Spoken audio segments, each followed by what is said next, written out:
and welcome to Tell Me Your Story, New Paradigms for a New World. I'm Richard Dugan, your host. Hey, thanks for joining us. I just ran a marathon. It feels like it in one sense, and we're here.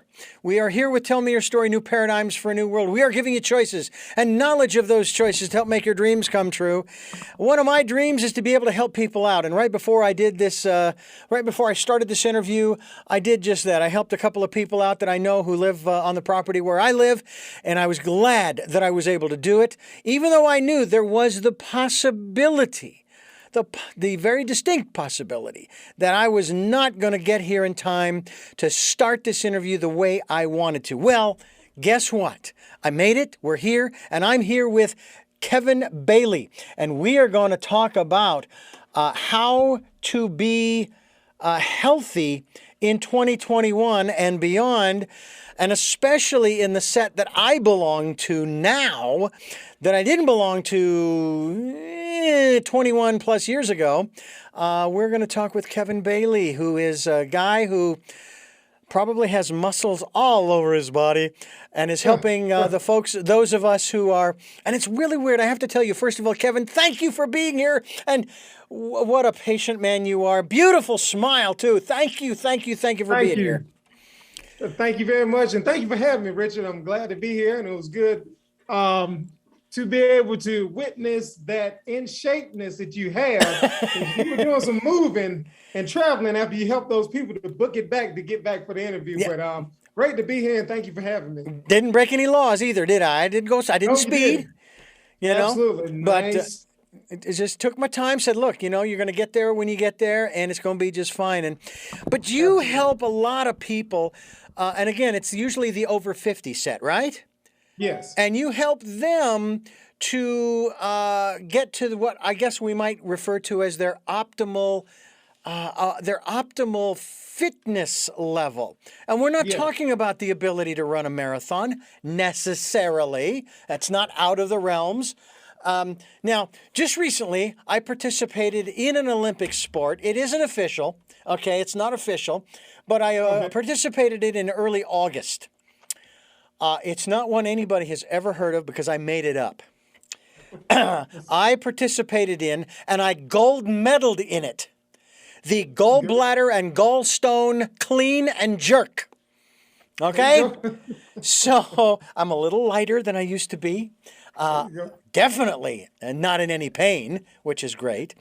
And having a great time with life. But, that's what goes on with those of us. Now, I have to ask, I can ask you, okay, but if it was a Carrie or Catherine, I couldn't ask this question, but I can ask this of you. How old are you? I am 49. Okay, now you're not even in the class that you're here to help. Exactly. Tell Not me. yet, anyway. All right, so tell me how you found this beautiful niche in your life to help those who are like older than you. Yeah, well, I think it comes naturally. I started off working with these individuals, and I think it started with my mother. My mother and I were very close at the time, and so she passed away in her early 50s. She was 56 when she passed away from bypass surgery, heart disease. Oh my! She had bypass surgery. She didn't make it off the table, and again, she was only 56 years old. So I think there was an inclination for helping people at that age who, when you reach that point, you start looking at health from a different standpoint than you did in your 20s and your teens and even in your 30s, because you're on a different wavelength. And plus, you're starting to see that others around you are starting to have some health complications. And again, so I saw that in my mother, and I had this inclination to work with these individuals. I got a job also too at a adult fitness center for 50 and above, and working with those individuals, anybody who just turned 50, you get balloons from your friends and black balloons and all this stuff. And I talk about, oh, you're old and all these things.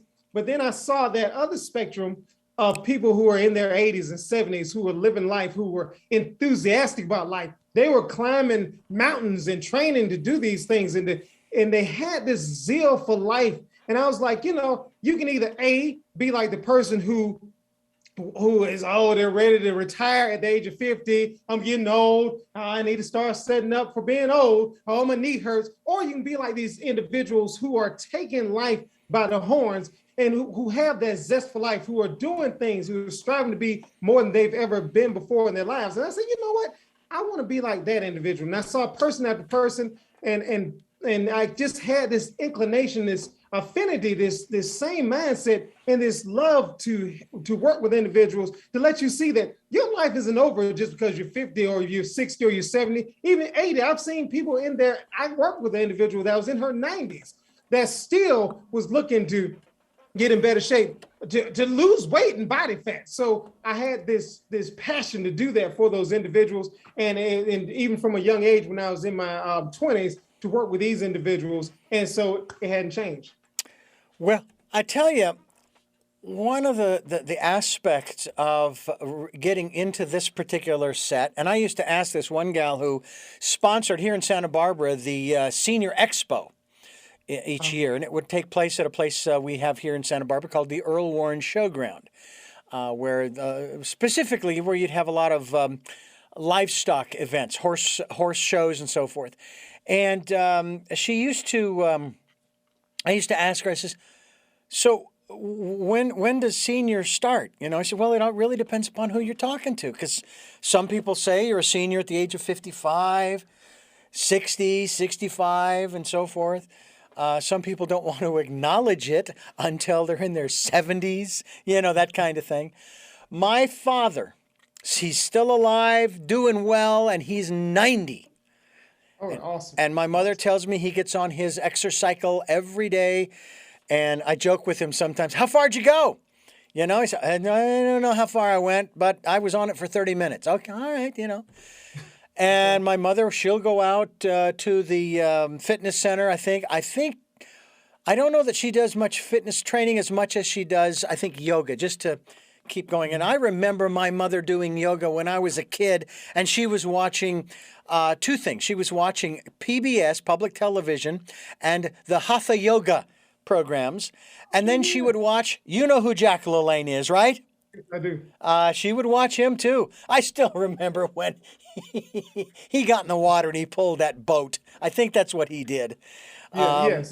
I think it was Mr. T who wanted to pull the train. I think that's who that was. But anyway, so she has been encouraging us, my mother in particular, to eat healthy and do everything you can to stay well. Now, I developed a very bad sweet tooth when I was a kid, and I acknowledge that, but I was also very active, so I was burning it off.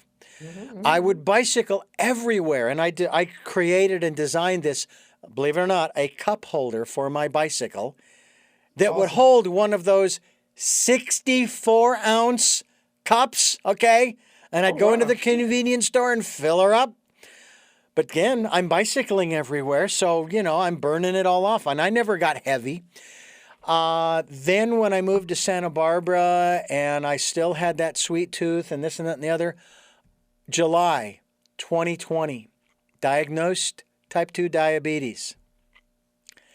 September, October, November, gone. Awesome. I did it in a month and a half. Awesome. And as a matter of fact, I just, as of my physical in July of 2021, my doctor, first of all, you do not hear this from a medical physician. Miraculous. You don't hear miraculous that often, right? No, you don't. And then my last blood work in July of 2021, he says, you'd never know you had type 2 diabetes a year ago. Awesome. Now, willpower. Let's talk about willpower. Wow. Do you have to work a lot with folks because they're set in their ways, Kevin? Mm-hmm. Tell me about how you help them with their willpower. Well, first of all, I want to say congratulations on that, because that is an amazing feat.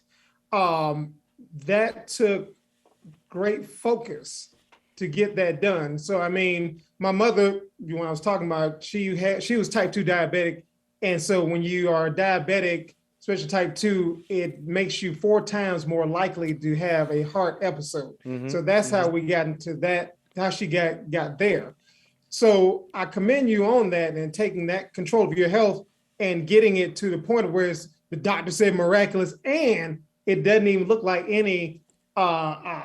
it doesn't look like you ever even had or were type 2 diabetic. I like the concept. I like the concept of there was a crime committed, but there's no evidence.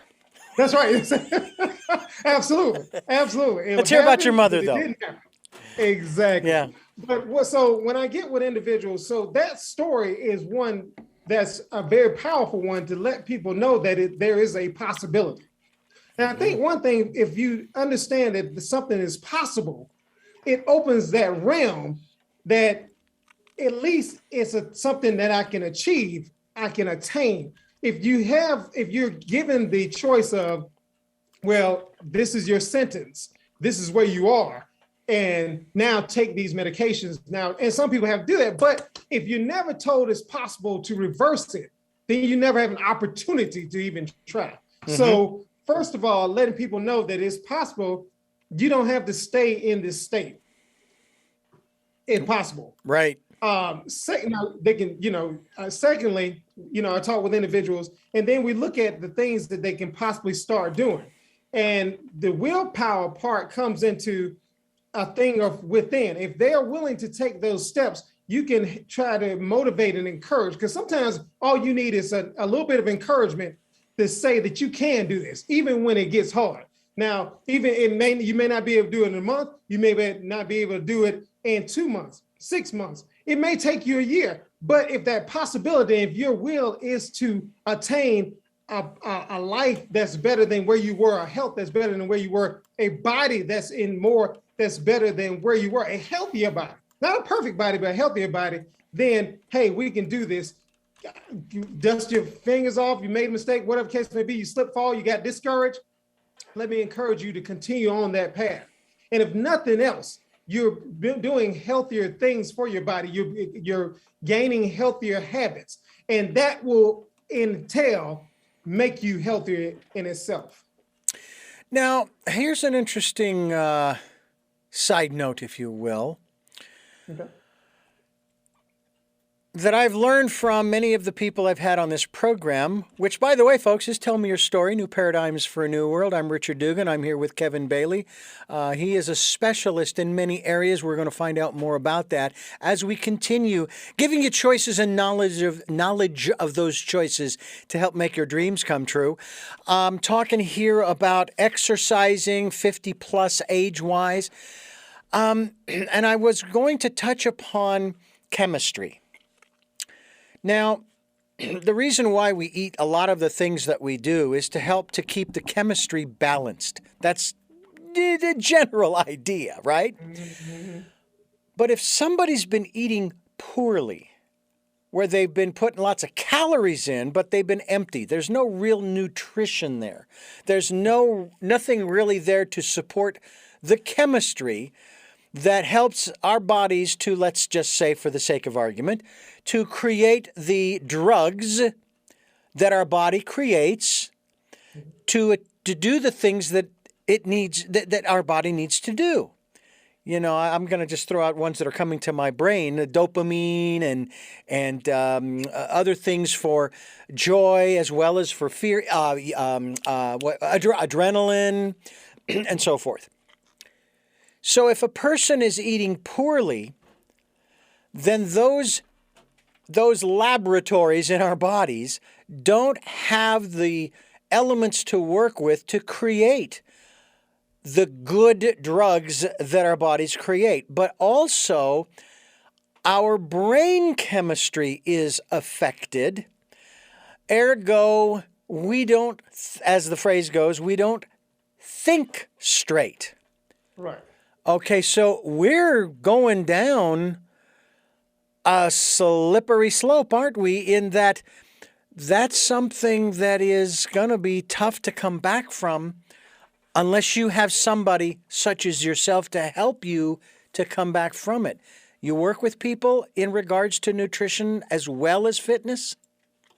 Yes, I do. And those are good points that you made with that chemistry that affects our cells, which affects the way we feel, the way we think, the way we function, the energy that we have. And our cells need to be able to function properly. They need to take the energy from within that cell to create more energy and gives us energy so that we can create that chemistry that's on the inside of us. Again, I help people to go ahead and to try to remove those things that are not working for them so that that chemistry that, like, if they're eating, for one thing, I always tell people, if you reduce the amount of sugar that you're taking into your body, we take in way too much sugar that affects our thinking. It affects our energy levels. It affects our insulin levels. All those things that causes us to have that energy suppressed, our cells suppressed. So we remove some of those things first. And so then we get them back to eating more things that are good for us, more of our green vegetables, more of our nuts and our monosaturated fats and things of that nature, things that will cause our cells to function more properly. I even encourage people to do fast if they can, even if it's a short period of time, because for one thing, when we eat food, especially if we've been eating unhealthy for long periods of time, that is stress. Well, anytime we digest food anyway, there's a stress on the system, on the digestive system. So just fasting gives your cells a break. It gives your digestion and your digestive system a break from stress. And so it allows that energy that it takes, because it takes a lot of energy to digest foods. So our cells have now an opportunity to rest and to build more energy. And now that energy can be for repairing of those cells. We have something called autophagy, which our cells take out dead materials and get rid of them, and then it rebuilds, DNA repairs, things of that nature within the cells. Cells make up tissues, tissues make up organs, the organs make up systems. So we're able to rebuild our systems so that we can create those good dopamine and those good serotonin, all those good chemicals that we need to help feel joy and to also help us think clearly.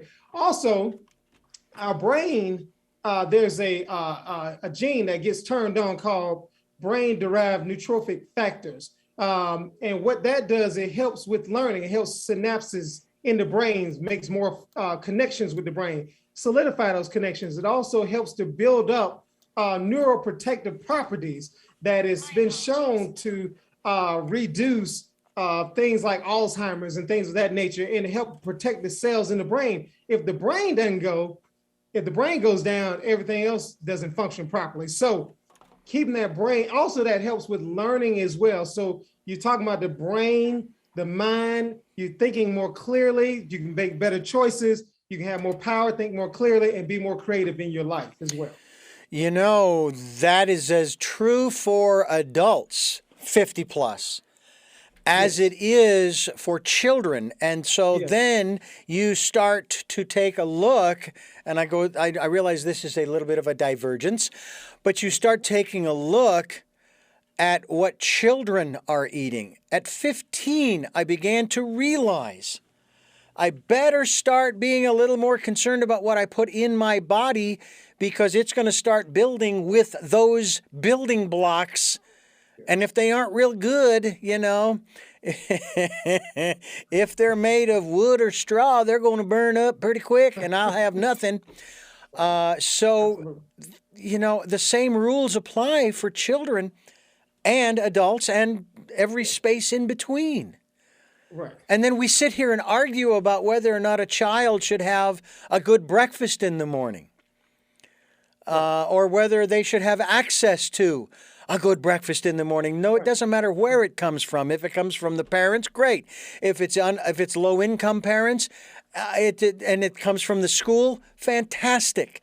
Wherever it comes from as a good breakfast, and again, those building blocks. Right. And then that makes your job when children don't get what they need, it makes your job even that much more challenging when they get into their 50s. Right. But it's not something, am I correct? It's not something that's permanent. Necessarily, Right. No. necessarily. No, it's not something that's permanent. And one of the things in that story is just from the habits perspective.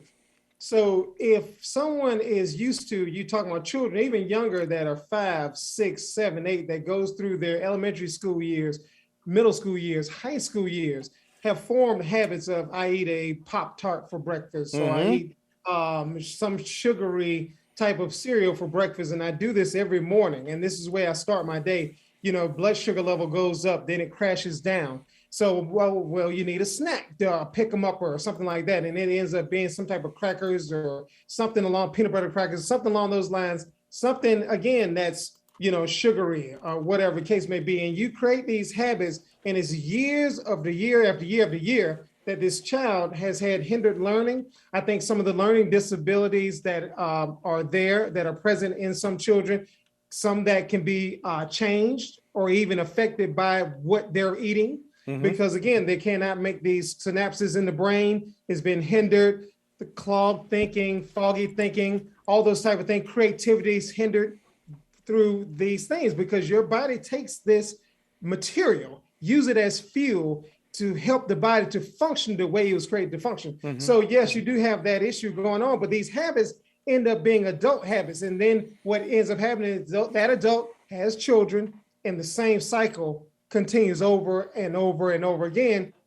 But somebody has to break the cycle. And so a lot of times when they come to me, we start talking about these things. And if I can get the adult to change their habits, then they take that back home to their children. And if they can catch them early enough, or wherever they start catching, even their teenager who knows everything, hey, I don't have to worry about that. I can eat whatever I want to eat, no problem. All that kind of stuff. Even that child, they'll hear it enough to where if they ever run into a situation to where, hey, I need to change. Mom used to say, hey, eat maybe some more whole foods than this crap that I've been eating, or these plastic, cartony, chippy type of foods. And then they can start to break that cycle. So maybe they'll have a better health at that point in time. But the cycle has to be broken. These things start at an early age, and it gets ingrained in you. People, one of the things I run into is I'll say, you can actually eat some of the things like broccoli for breakfast, or you can have that as part of your meal. It's not the sexy thing to eat, or that with lean meat or whatever the case may be. You don't have to think breakfast food, because you get caught into that. Yeah. Well, waffles and sausage and those things. No, you don't have to eat that for breakfast. So you can eat something more nutritious, along those lines, and it gets you to break that, or change, like you said, name of the show, paradigm. So you can break that paradigm of, I must eat something sugary, pancakey, or something along those lines, and I can eat this omelet for breakfast that's healthy, that has some vegetables in it. It's okay to eat vegetables in the morning, or whatever the case may be. So it changes that viewpoint, that paradigm, and now you're not only changing that person's life, but then the future generations that will follow that eating pattern. I want to carry this further forward, but first I want to find out, what is your website? It is www. Well, I got two, but give me the one that we want people to go to send them to. Okay, well, let me send you to www.wowfitness and wellness. I'm sorry, fitnessandwellness.com. Okay, so that is WOW Fitness and Wellness. AND Wellness. .com. Excellent. We will do just that, and we will be linked to your website. No, we're not just going to send them there. We're going to link to your website so that people can get more information and continue our conversation here in regards to all of this, because this is all part of what you're talking about here on Tell Me Your Story. And we are talking about new paradigms for a new world. We are talking about all of this, especially in light of the pandemic and getting healthy in 2021. And I will tell you that when I was diagnosed with type 2 diabetes, and my doctor said, well, Richard, it's going to be a long, long road for you to get rid of type 2 diabetes. Let me tell you a story. And he told me this story. He told me this story about an elderly gentleman whose A1C was 600 and something or other. Now, mine was 544. Right. All right, I take that back. Let me back that up. His blood sugar when they tested it was 600, and mine was 544. His A1C, I can't remember what it was, but obviously it was up there. Mine was 11.2. Normal, 5.7. Right. And he tells me the story about this guy who, he was up there. And over the course of the next 6 months, okay, he's doing what he needs, and he brought it down into the 600 range, 6 range, the A1C 6 range. And I'm sitting there going, well, Doc, it's not going to be a long road because I know how I got here. And it wasn't just the sodas, okay? It was the pandemic. Okay, I blame it on the pandemic. It's its fault. No, the pandemic. What did everybody go to when everybody was locked down and said, stay home, stay home, stay home, stay home, stay home? What did they go to? They went to comfort foods. And what do comfort foods have? Carbs that are turned to sugar and sugar that is turned to sugar. Oh, wow. I went back on I call it a diet that my wife and I were doing before the lockdown. And my A1C was normal, my blood sugar was normal, everything was normal. And that's the reason why, because immediately, and here's what's interesting. This was on a Friday that I was diagnosed. We usually go to lunch on Fridays, so we went to one of our favorite places. Now, you may say this is strange, but this is what we did. We both ordered the fried chicken sandwich. Okay, but wait, it comes with avocado. No bread, no tomatoes, no French fries. We had a salad with the chicken and the avocado. And first things first, I made the commitment to myself and to her. 0 sodas, no more. All right? We are now 12, 13, 14 plus months in. I have not had a soda since. Now, what I will tell you is in this bottle, this cup, whatever. It is one of those flavored sparkling waters that has 0 carbs, 0 calories, 0 sugar. Now, yes, they substitute with a different sweetener. I've been keeping track less and less of my blood sugar, and it's still right where it's supposed to be. Awesome. So that's how we started, and I made the commitment to myself and to her that I was going to make sure that my blood sugar came down, and it did within less than a month and a half. So it's possible, and we talked about willpower, but I want to go back to what we were just talking about in terms of chemistry and our society, our civilization, and its longevity, its future, okay, as well as where many of our citizens are. Now, you, and if I may, and I want to be as absolutely respectful of you as I possibly can, okay?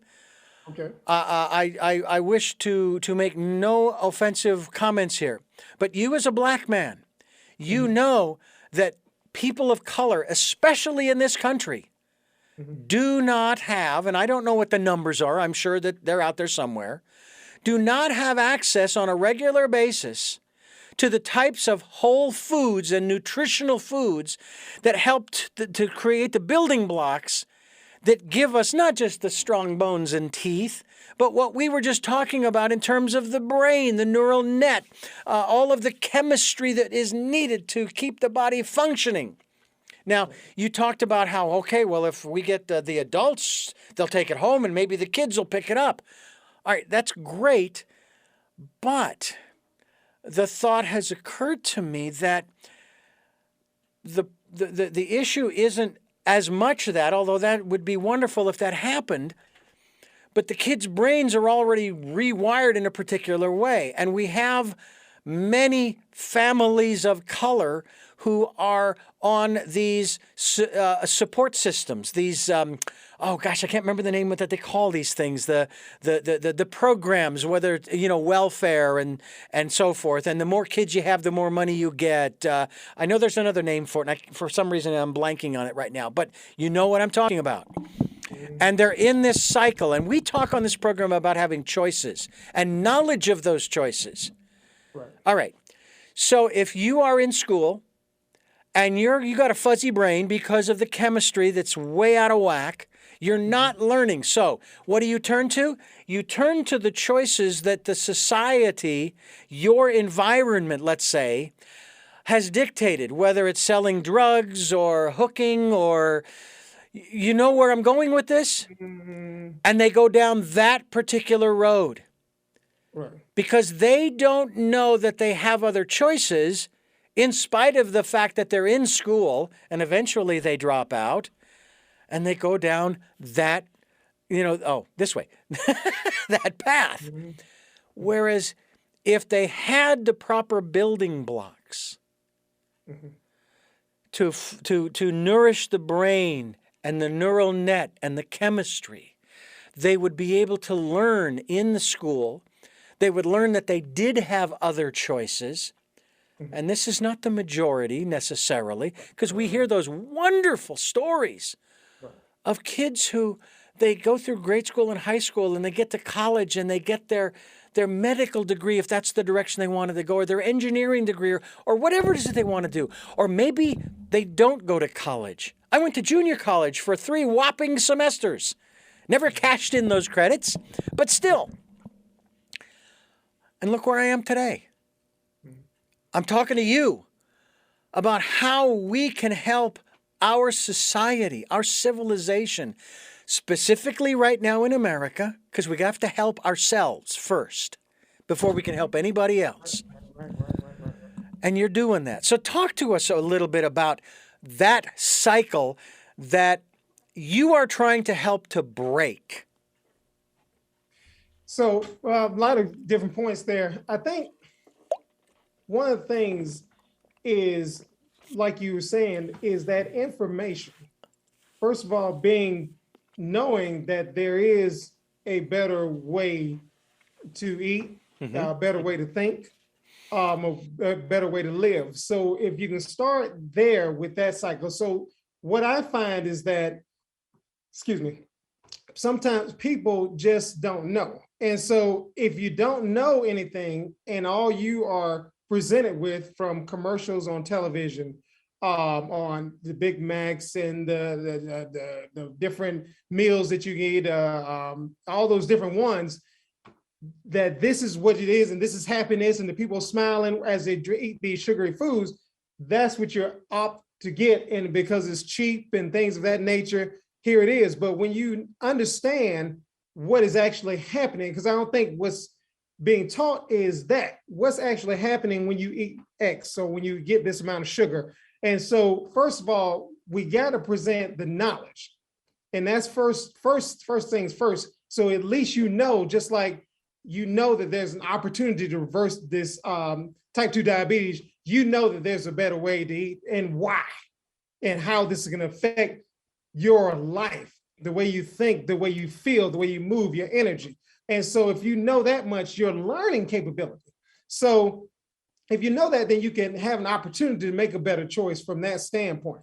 But if it's never taught or you're never exposed to it, just like if you're never exposed to anything besides, one of the things you mentioned is as the alternative of selling drugs. If you've never shown anything else besides that and you grow up around that, you're more likely to do that. But if you're seeing a different way of you have the person that the doctor or the lawyer, the people who have advanced and have seen those things, greater things that are out there beyond these walls of where you live, then you're able to say, hey, I want to do that. If the exposure is one of those things. When I grew up was growing up, I was never exposed to golf Mm-hmm. and the game of golf, which I found later on in life that I actually like playing and enjoy. Ah. But and I look back and I say, hey, I wish I had known about this. I don't know if I would have just chosen to play golf over football or basketball or something along those lines because I enjoyed those sports.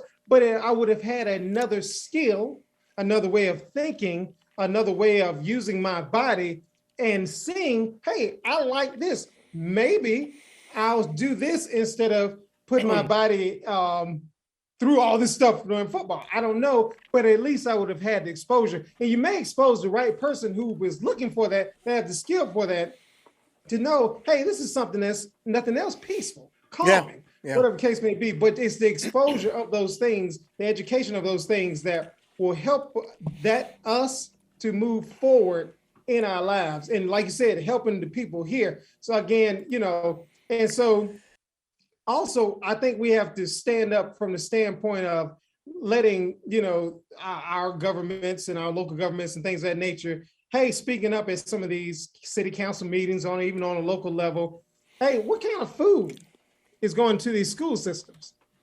And what on things of that nature, or these what they call areas where they don't have access to fresh foods, food deserts.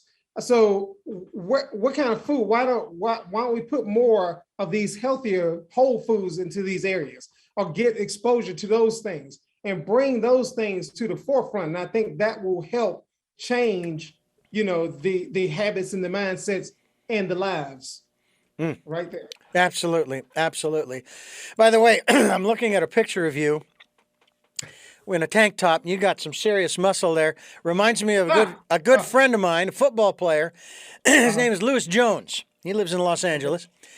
And every time he comes into studio, I admire I admire his physique, but I'm also scared to death of his forearms because they're bigger than my thighs. And like, yeah, he could just pick me up and break me like a twig over his knee. Right. But nonetheless, you're strong, you're powerful, but you know how to use that power, and you're using it in a great way at wowfitnessandwellness.com. And I'm Richard Dugan, and you are listening to Tell Me Your Story. And we are here trying to give you choices and knowledge of those choices that make your dreams come true. And Kevin Bailey is my guest here on the program, and we are talking about how to basically get fit here in 2021. We're not talking about getting fit for the swimsuit season here, which in some cases has long since passed.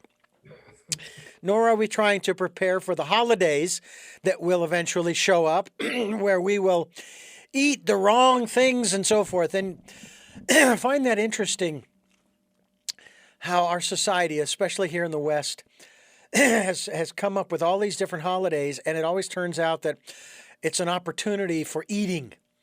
Yes, sports, that's true too, but it's not usually sports that we're participating in other than as an audience member.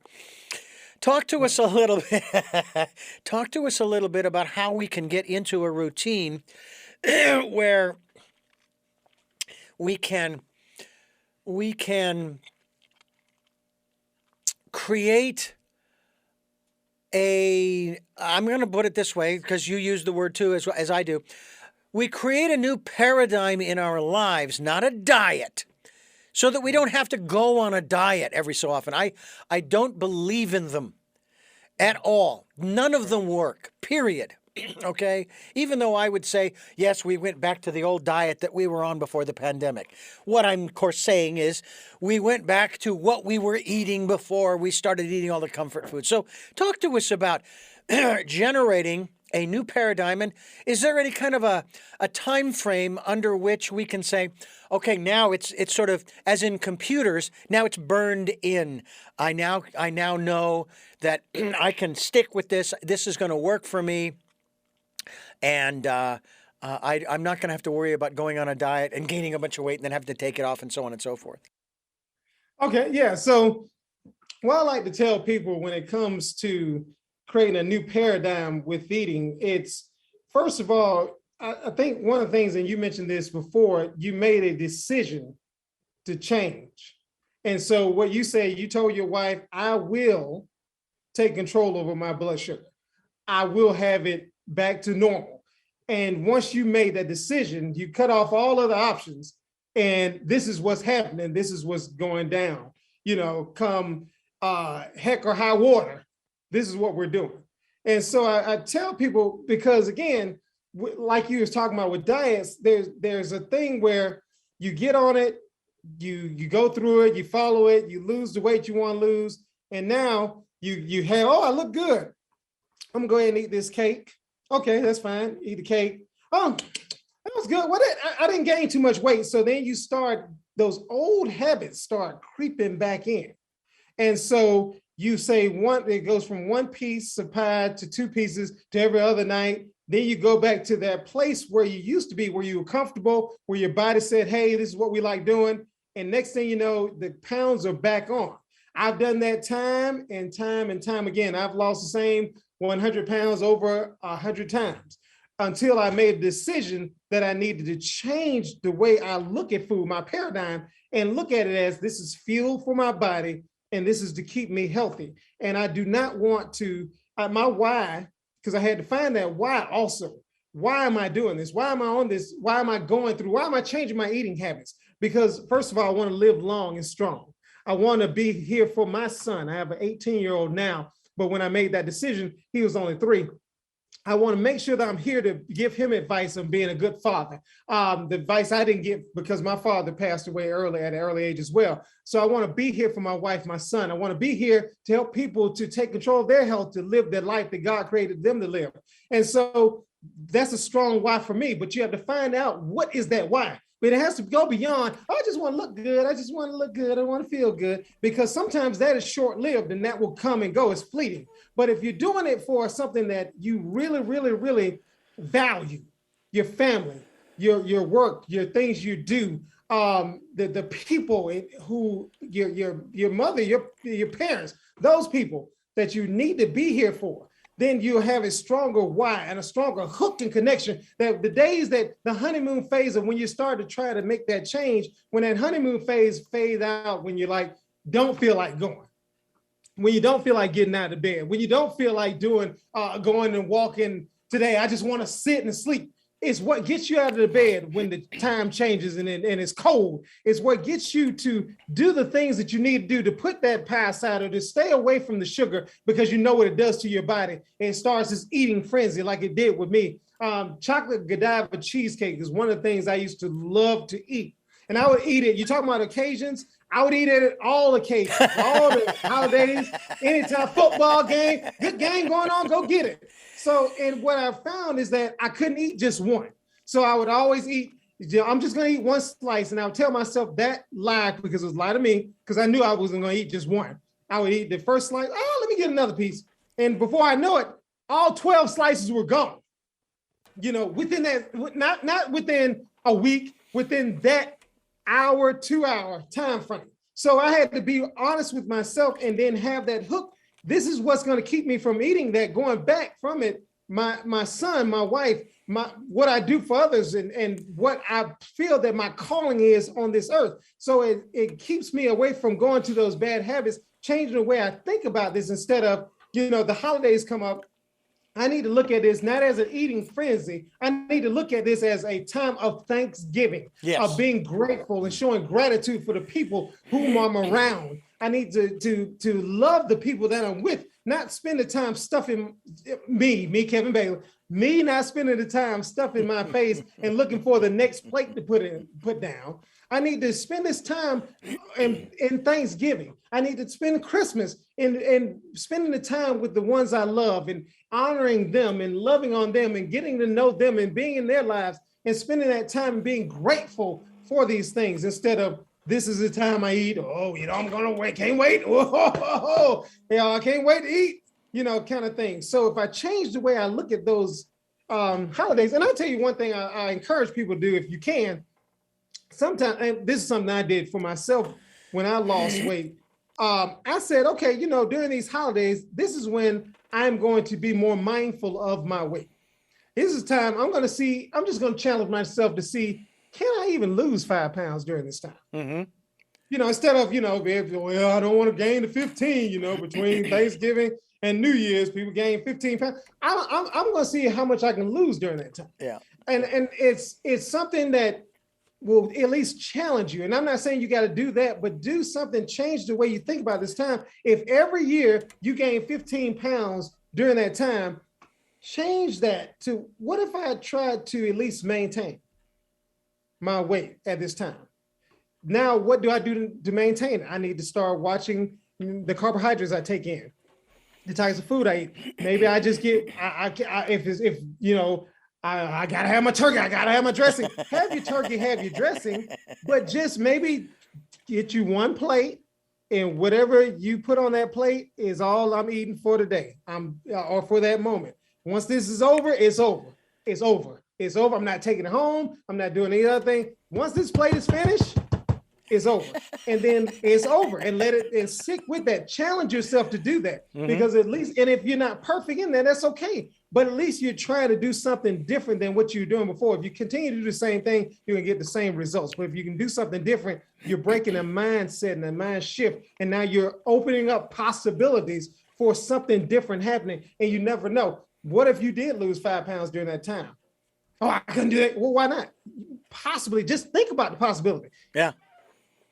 It's interesting because now what I'm about to say is not recommended for weight loss. Okay, ladies and gentlemen, please.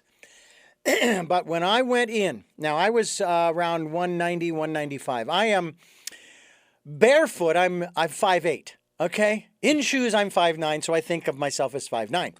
Anyway, and I actually reached 200 pounds. Now, bear in mind, I was not uncomfortable carrying 200 pounds other than the fact that it was very hard on my knees. I was more uncomfortable psychologically. 200 pounds, Richard Dugan, that is not me. That's not me. So I was actually able to bring it down to like 190, 195 in that range. I would hover there, but I still wasn't comfortable. But I wasn't going to go on some diet. I'm going to say, you know what? I'm just going to make peace with the 190 to 195. I'm just going to make peace with it. That's okay. When I was diagnosed with type 2 diabetes, one of the first things they did, they weighed me. Now, I have, what is it? 1, 2, I'm counting actually, 3, 4, 5.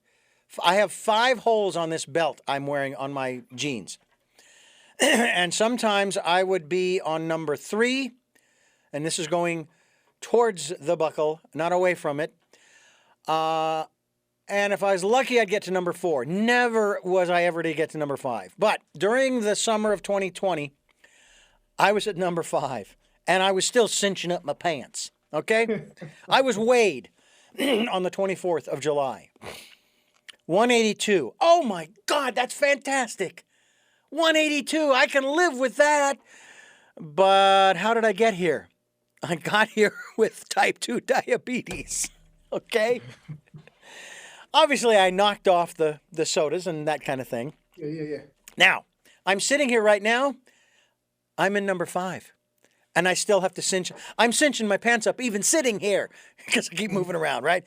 Okay, so in August of 2021, I had this great pain in my gut. I didn't know what it was. I thought, it's just I just had my lunch. Must be indigestion. But it's not indigestion like I've ever felt before. By that evening, actually by 4 a.m. the following morning, my wife was rushing me to the hospital, to the ER. And again, it was the gallbladder and a gallstone the size of a golf ball. By the way, when they went in there, they did find a putter.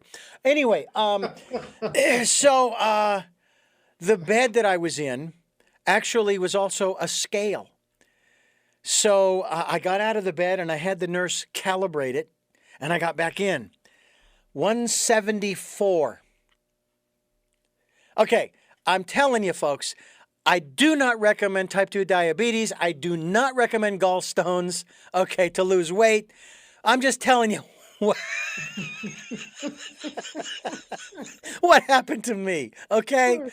And I actually wanted to get back down to 175, which is what I weighed in 1998. And of course, I was 38 years old,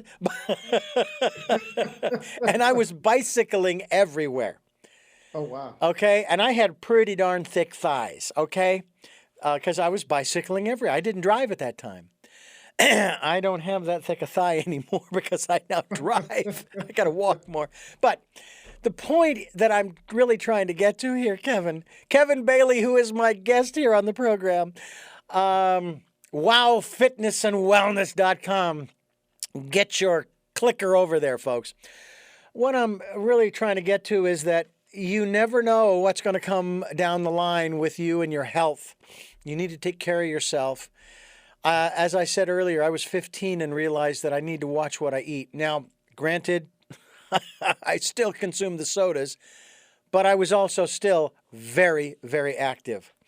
Right. And so I had a counter for that, you know, and it was fine. I didn't turn into a blimp. Right. The other element you brought up, and this is very, very important, I think, for you to talk about maybe a little bit more. You've really hammered home on the consumption.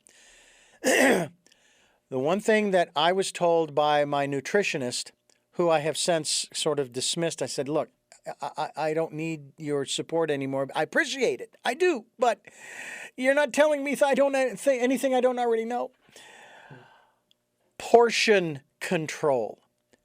Portion control. I have to tell you that the smorgasbord restaurants that had to shut down when the pandemic came along, I'm so happy they were shut down. We don't need that. Use smaller plates, okay? So you can't put as much on the plate. Right. If you want to go back for seconds, fine. But then, of course, they also told me, cut your plate into quarters. Mm-hmm. Put your protein, put your vegetable, put your carb, maybe a little slice of bread, and then put your dessert. And be satisfied with that. If you need to use a bigger plate, fine. Mm-hmm. So that at least you're satiated. Okay? Right. Not stuffed. Right. So let's talk a little bit about that in terms of those methods that I was told about. And I have to tell you, that was a big deal because I would buy the giant baked potatoes in the store. I would eat the whole thing in one sitting. Sour cream and butter. God, I love sour cream. To me, sour cream is nothing more than smooth cottage cheese. But anyway, so talk to us a little bit about that in terms of staying fit for longer. My dad, God, my mother obviously took really good care of him over the years because he's 90, people, 90. Right. And I got to beat him. I have to live to be 100. There you go. Absolutely. But yeah, so what you want to do from that standpoint, portion control. So even as simple as, one of the things they used to talk about is the palm of your hand, letting that be your protein. And that was a portion. So you could kind of, if you need to measure something, if you didn't have a scale or whatever the case may be, but even just as simple as that plate and dividing it up, but making sure you get one of each thing. And then once you eat that and make sure you're satiated, sometimes you got to give yourself a little bit of time. So you give yourself about 20 minutes before you at least go and say, hey, I'm still hungry. Because again, you let the brain and the gut communicate with each other, give them time to send up signals saying, hey, we're full, we're good here. From a physiological standpoint, we are full, we're satisfied, we're satiated. Once you can do that, then you're like, okay, I'm full. You will get into the habit of doing that. So your body adapts and adjusts to what you do. So if you're used to stretching out, overeating, it will continue to expand your stomach. But if you can train to eat those smaller portions, keep that control, your stomach will start shrinking in size and continue to know that, hey, we're getting this amount of food and this is what we have to utilize to function forward from. So those portion controls are very, very important. What you also want to do too, and I think here's another thing that's very key into keeping those portions under control, is drinking water as well. So making sure that you're hydrated. A lot of times when we think we're still hungry, is that no, actually you're thirsty. So you can drink some water to also help to satiate your body and also to help you to feel full. So that sometimes we feel like we get to fill every space in our stomach we need to. Again, once you give it that time, you drink that water, then you can be satiated as well. So water and then your portion control. Also, another thing that is very, very, very helpful too is we have to get control over our emotions. Now, I know this is a little bit different than the portion control, but also too, when we are, like you talking about, being locked down, and we're going to those comfort foods. There's a lot of fear that was out when we were told to lock ourselves in, stay in, don't go anywhere, don't breathe, don't do these things.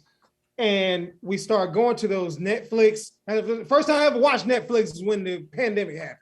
So we were locked in, but also you seeing a good movie, there's more of a chance to eat those cookies, or, hey, who wants cookies? We don't have anything else to do but eat. So, you start eating those things, but fear causes us to start to want to comfort ourselves so that we can get that dopamine, those serotonin, all those things that come, those pleasure sensors. Some of the foods and sugar that we eat taps into those pleasure places in our brain as well. But it's like high, I get that sugar high, then I crash down. What I need to do, I need to get more sugar. So we get into that mode and we start eating for comfort, eating for stress. Oh, I'm stressed out, I need to get a cookie. And we start getting those things that will throw off that communication between the brain and gut. So now what ends up happening is that you end up overeating, because sugar breeds sugar. The more sugar you eat, the more sugar you want. So you throw that off. So if you can keep that sugar out, but you can keep control of your emotions, whether it be to, talk to somebody, to watch a funny movie, to if you have a spiritual life, to dig into that. If you have friends to talk to, instead of trying to eat for that comfort, find those other things. Your wife, somebody, talk with them and speak with them, or do something else. Go ride, go run, go do something else besides, let those emotions overcome you and overtake you, because they will throw you into comfort foods, or trying to comfort yourself, trying to change that problem, or trying to make yourself feel better from those foods as well. So keep that in mind. Well, that's extremely important for all of us to keep in mind. And I'll tell you, it is amazing how much information is out there, how much good information. And that's also important, I think, if you want to have a good nutritional diet, if you will, or life, is you've also got to seek out the right information. And I know that gosh, there's just too many places to go to get that information. I would highly recommend go to wowfitnessandwellness.com so that you can get some of the good stuff. Some of the good stuff, not the bad stuff or the ugly stuff, the good stuff, okay? Kevin Bailey has been my guest here on the program, and I have to tell you that this has really been a lot of fun. Again, I can't tell you how much I appreciate your patience, as well as the information that you have brought us here on the program to share with our listeners and myself.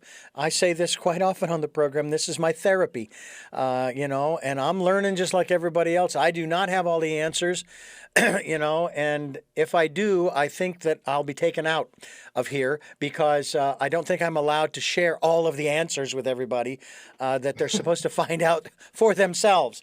Now, that does not mean that people like Kevin cannot give you the support and encouragement. Do you do coaching online for folks, and do they have to be 50 plus? What if someone wanted to get in touch with you? and hey, Kevin, help. Right. No, they don't have to be 50 plus. I do online coaching as well, which is good, especially with the new technology that we have and being, introduced to the Zoom over the pandemic. That has picked up even more. But no, you don't have to. And you can email me at Bailey, BAILEY at Mindspring, and that's MINDSPRING.com. You can email me there, and then you could just let me know, hey, I'm interested in coaching. I'll get back with you. We'll set up a phone consultation, take about 30 minutes, a talk. And again, it's going to be all about you, what your goals are, what you want to accomplish. And what I like to do is take people from where they are right now and help them to get to wherever they want to go. So it just depends on where you want to go. We draw the roadmap to get there. And again, it's not going to be perfect. It's not going to be a straight line. But if you're willing to do what it takes to get there, I'm willing to help you get there. Well, hey, that's fantastic. And did you hear that, folks? Did you hear what he said? Okay, it's a key phrase that we hear so often and we joke about it. Folks, it's all about you. It really is. It's all about you. It's not all about me. It's not all about Kevin. I have to tell you too, Kevin, I think it's extremely important, no matter what struggles you're going through or challenges, you got to find somehow to laugh, to have to enjoy the life that you've been given. And you bring that to us again. If you folks go to Instagram and you look up Kevin Bailey, or you go to fitnessandwellness.com, you're going to see, if you're not watching the YouTube video of this program, of this Tell Me Your Story edition, you're going to see a magnificent smile, bright eyes, and a man who is there to help you, no matter your height, no matter your weight, no matter your color, okay? No matter your gender. I don't know how many there are now, but there are a lot of them apparently. He's there to help you to improve you. And again, this is something I also say too, Kevin, and I think this is important to say. It's not to say that you aren't good right now, okay? Right, exactly. It's that there's always room for improvement, no matter where you are in your life. And Kevin, I think that maybe that's something that people need to take a look at as well and start to recognize, hey, I'm okay right now, this very moment. Exactly. But I would really like to be better tomorrow. Yes. So get in touch with Kevin. Absolutely. Give us that email address one more time. It's Bailey, BAILEY .K, as in Kevin, of course, at Mindspring, and that's MINDSPRING.com. Hey, I got to tell you, there are those times when I start an interview, I'm going, all right, we may or may not do this guy again. I don't know. He's kind of hard to get through to. And by the end of the interview, it's like, brother, I got to tell you. And I've had that happen more often lately than ever before because, we've been, as a society, as a people, we've been through the ringer for 18, 19 months. And we're still here. Most of us are still here, and my heart goes out to those who are not. But that actually brings up another subject that I think we're going to have to hold for another time. But it brings up that subject that we did sort of allude to, and that is that the people who didn't make it, okay, and you heard the phrase, due to underlying conditions, because they didn't have the chemistry that supported their immune system, that would probably have kept them out of the hospital. Doesn't mean they wouldn't have felt some adverse effects, but they might have made it, and we wouldn't have lost in this country alone over 600,000. I don't know if it's approaching 700,000. Needless to say, we've lost. One loss is one too many. And absolutely. So if we could help our fellow man and woman and child to fortify that immune system, to build up that chemistry. We use the chemistry set to build up the pharmacy in our own bodies. Oh, we'd be so much farther along. And Kevin, thanks for being there. Thank you. Thank you for having me. I really enjoyed it, Richard. It was great. You know that on this program, we have 3 final questions we like to ask our guests. Okay? You may have touched upon them during the program, but I'm going to ask them directly of you so that our listeners can ponder the answers to those 3 questions. And I ask all of my guests these questions, okay? But before I do that, Kevin, I am going to ask or tell you, the listener and the viewer, that this program is here on Sundays at 7 a.m. and 7 p.m., Monday mornings at 1 a.m., streaming live at those times at richarddugan.com. But don't forget about the Wednesday edition. It's the special edition of Tell Me Your Story, Wednesdays at 9 a.m. We podcast on SoundCloud, iTunes, TuneIn Radio, Spotify, Stitcher, Player FM, Blueberry, iHeartRadio, Amazon Music, and a bunch of other places. I've forgotten where I put the RSS feed. So you'll find it. Probably just Google, Tell Me Your Story podcast. We are also on YouTube, Richard Dugan and Tell Me Your Story. Let's see, if you look for the guy in the black hat, okay, boom, you found me. We hope that you'll do that. We also hope that if you can support us financially, I wish you would. We can use all the help we can get. Just as I said before, I can use all the help I can get, and that's why I have so many different folks on the program helping me. And you, PayPal. It's there for your security as well as ours. And all you have to do when you want to send is go to the send, and they'll ask for an email address. Who to send it to? richard@richarddugan.com. Okay, that easy.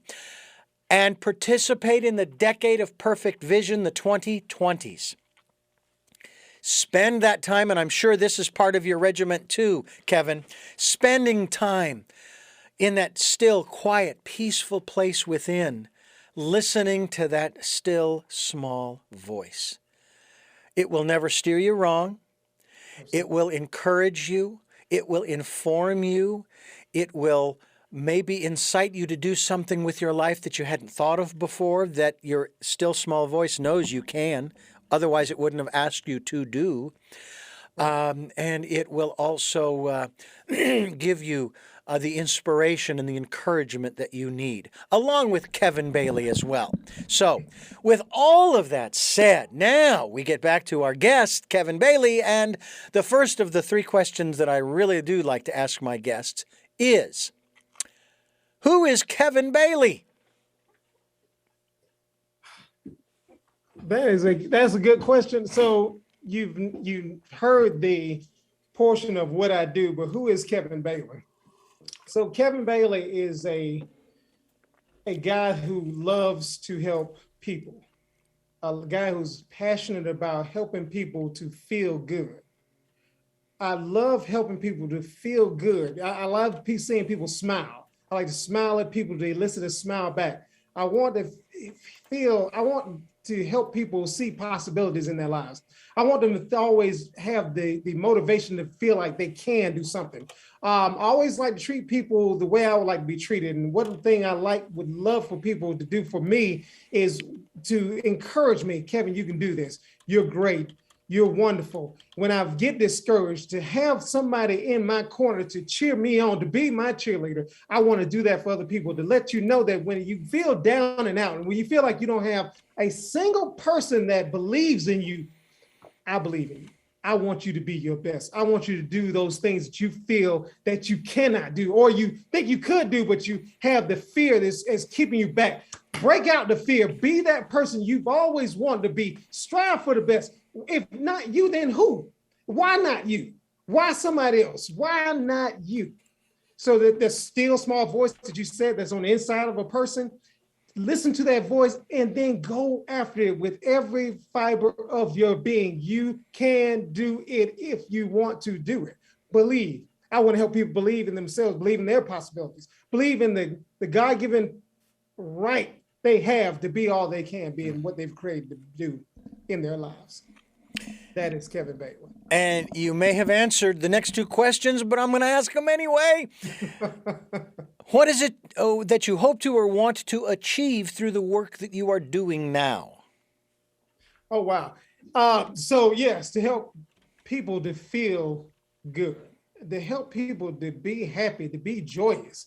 We have enough to help people to break the mold of fear and to believe and have confidence and faith. Yeah, things come up, challenges, but through the work I do, I want just people to feel good and to believe in themselves and to believe only. If there's enough doubt, we get enough pumped through the media, enough doubt, enough fear, enough negativity, enough all the things that you need to be afraid of, but we don't hear enough of the things we can do, we can accomplish, the good that's out there. And I want people to believe in that and to believe in themselves through the work I do to feel good. And you can do those things more proficiently if you feel good, if you Yeah. think good, if you're clear. So that's what I hope to get out of the work that I do. And finally, what is your life's purpose? Oh, wow. So along those same lines is to help people to believe in themselves, to believe in the possibilities of what they feel they can accomplish. I feel like everybody was given a purpose. Everybody's given a calling here on this earth. You serve, that you were created for a reason, to help people define that reason and to believe that they can do it. Sometimes it's beyond what they really believe they can achieve. And sometimes it gets beyond us, that what we can achieve. But like you said, that still small voice that says, you can do it. Go accomplish that. Go grab that. Go do it. Do it. My purpose is to help people to feel good and believe that they can and that they will if they just stick to it. Mm-hmm. That's it right there. Thank you very much. And again, thank you for being a part of what we're doing here as we are a part of what you're doing there. We are encouraging people to go to wowfitnessandwellness.com. We will be linked to your website as well. You'll also find him on Instagram. I'm sure you're elsewhere as well, Facebook and all the other social outlets that are there to support the work that you are doing and so that you are there to support the people who are looking for a better way. And I thank you again for joining us. Thank you for having me, Richard. It was a pleasure. I greatly enjoyed it. And I thank you for listening and watching. Tell me your story, New Paradigms for a New World, as we are giving you choices and knowledge of those choices to help make your dreams come true. And until our next broadcast, podcast, videocast, love to lol.